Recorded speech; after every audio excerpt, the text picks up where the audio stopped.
Bonjour, nous sommes aujourd'hui avec le docteur Jacques Labesca, qui est médecin phytothérapeute, et nous allons aujourd'hui parler de l'astragale. Alors, docteur Labesca, qu'est-ce que l'astragale à part l'os du talon que presque tout le monde connaît? Non, ce n'est pas une plante non plus pour prendre son pied.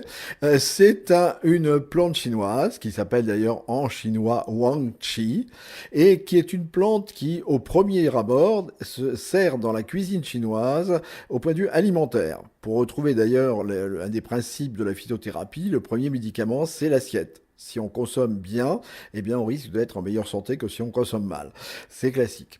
Et donc le Wang Chi, l'astragale, est utilisé dans la soupe chinoise. C'est une soupe reconstituante, une soupe énergisante. Alors, à quoi ça sert cet astragale à part être énergisant? Bah, c'est déjà pas mal d'être énergisant, mais elle est énergisante sur beaucoup de domaines.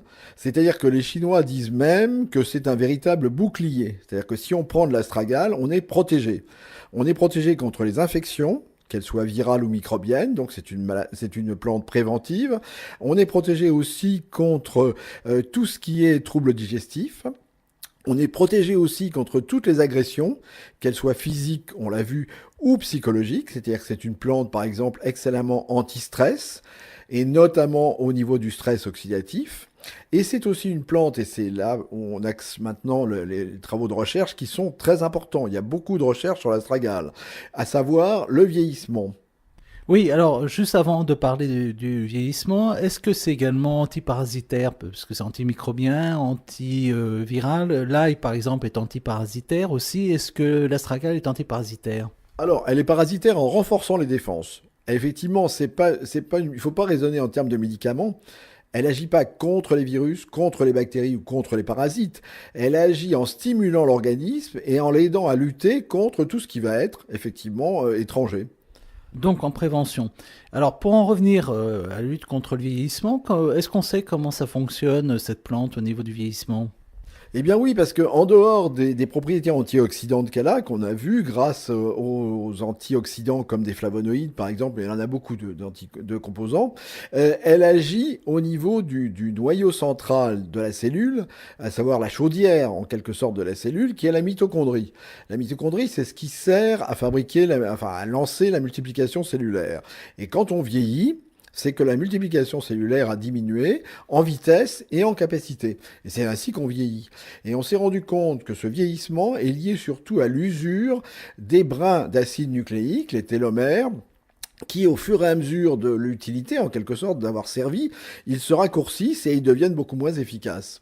Oui, alors en plus, on sait que les mitochondries maternelles, c'est eux qui conditionnent le vieillissement.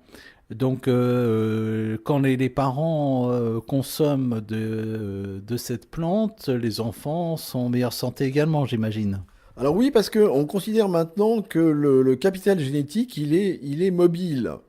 Puisqu'il y a même une science qui s'appelle l'épigénétique, qui montre qu'en fait, en fonction de ce que l'on mange, de ce que l'on consomme, et de la façon dont on se soigne, et l'astragale en est un exemple, on peut modifier justement cette génétique. C'est-à-dire, c'est pas parce qu'on a des parents qui ont mal vieilli ou qui n'ont pas vieilli longtemps qu'on peut très bien ne pas vieillir. Et l'astragale va remettre en place ces brins de télomère, va leur redonner leur taille initiale, si bien qu'on vieillira beaucoup moins. Il y a un exemple précis qui est très drôle.